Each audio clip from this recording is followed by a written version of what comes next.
Live alum, comedian, and skilled ukulele artist, Victoria Jackson joins me now live. Victoria, thank you so much for being here. Thank you for having me. Everything's blurry, so I have to. Oh, that's better. That's better. We can see you and hear you wonderfully. Thank you for having me. I'm in my friend Mason Douglas's studio. We've written 2 songs together so far. Well, we had Mason on last week, I think it was. Yeah. We have this PR agent, so that's probably why. Okay. So tell us a little bit about your journey from Saturday Night Live to becoming an activist. Well, first of all, I have to tell you, you're beautiful, and you and your husband are an adorable couple. I was just watching the beginning of the show. You guys are the cutest couple. Well, thank you very much. It'll be 35 years that we're together. Now, but we got married in January, 35 years ago. Well, I've been married 30 years, but me and my husband don't look as happy walking down the road as you and your husband did. And the clip I just saw, this is my new CD, my first time writing a music comedy CD, mostly songs, 18 songs, and half of them are about my challenging marriage, getting out the pain and struggle of it. So I envy you. But I don't really want to be an activist. I'll tell you what happened. I was raised in a Christian home. I love Jesus. I read the Bible every day. I have a prayer group, Bible study, go to church. And it didn't seem to affect my career in my 20s. I was just a comedian, and Lorne Michaels thought I was funny, so he gave me the job at SNL, and I was professional, and I showed up on time, and I wasn't political because Reagan was the president, and I felt very safe in the 80s because he was telling Gorbachev, tear down this wall. And at my Christian school, we had to read George Orwell, the book 1984. And I was raised in Miami, so all my neighbors were Cubans who had come over to Miami for freedom on rafts from communist Cuba. So I was very aware of communism and how the Communist Party was going to try to take over America, from break up the family unit from within, the 45 goals of the Communist Party and all that. So I had that in the back of my mind while the front of my mind was trying to be a comedian and have a career on TV. Then I raised my kids, but I guess I became outspoken when I had my political awakening in the Tea Party years, starting in 2007. I stumbled into an underground conservative meeting in LA called Friends of Abe. Friends of Abe. I know it. Yeah, I was part of it. Andrew Breitbart actually was my sponsor. I got to meet him. I still have his number in my phone. I can't bring myself to delete it. Okay. I understand. He was such an amazing, powerful force for truth and freedom of our country. And one time I volunteered to drive him from this place we were shooting to his home. And it was like an hour drive. I'm like, I get to be with Andrew Breitbart for an hour.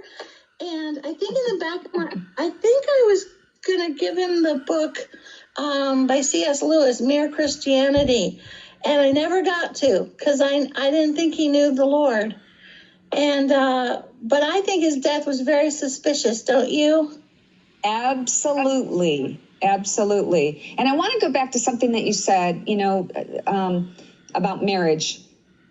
Ted and I have had a lot of ups and downs. In fact, I wrote a book about it, Married to a Rock Star, which I put everything out there. So it's not always, peaches and cream, as you know. It's very difficult. But I think the challenge is now, who would want to be dating right now? I wouldn't. No, me neither. Especially at my age, I would.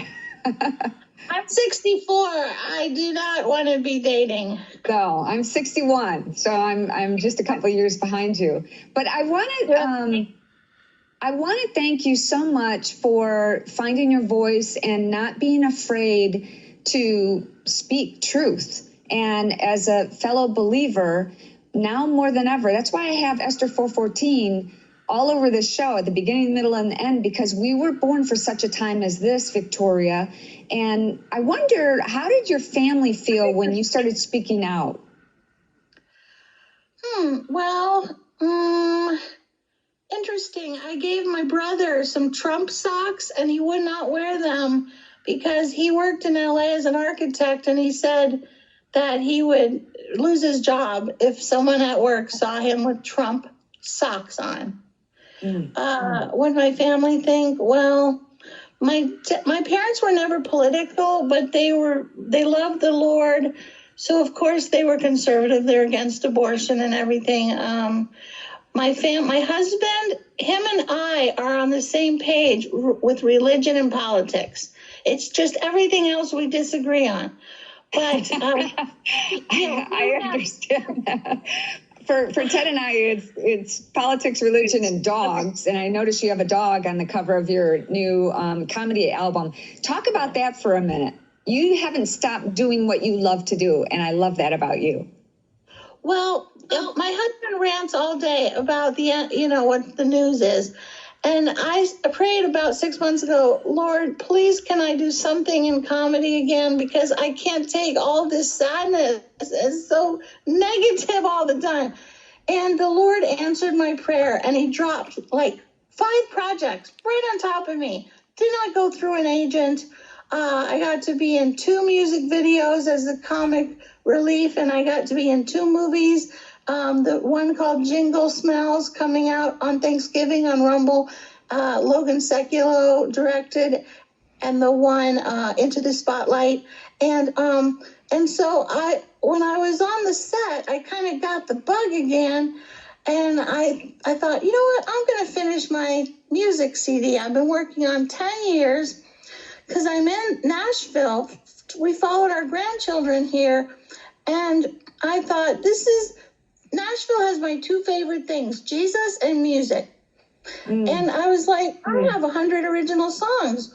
Why don't I try to make a country CD? So I just finished it. I recorded it in couple different friends. The songs are deep and funny, and I slipped Ephesians 2:8 and 9 in there because telling the gospel is my most important goal in life. If you're a believer, we're all missionaries because Jesus told us to spread the good news. Yep. So that's how I slipped it in there.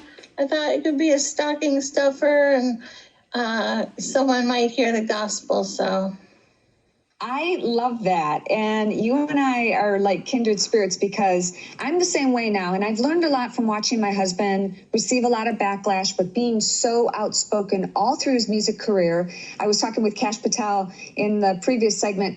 Ted Nugent is not in the Rock and Roll Hall of Fame, but Madonna is. And it's all about politics. Yeah, it is. I lost 2 jobs. About 6 months ago, I went to my local Tennessee small town vote for should we have a gay pride parade or not. And we all got 1 minute to speak. And I used it to say, God hates sodomy. Well, you can't say that if you want to be in show business. But I said, hey, look at Sodom and Gomorrah. There's archaeological proof that God hates sodomy. And then I left them with a positive note. I said, go to Beckett Cook's YouTube. He used to live the gay lifestyle, and he got born again, and now he's free from it. He has a great YouTube called Beckett Cook Show, and he wrote a book called A Change of Affection. And so that was my minute, and I lost 2 stand-up gigs for that. My agent dumped me, years back when I started speaking out. But I'm just trying to keep our country free for my children and grandchildren so they can have freedom of religion and freedom of speech.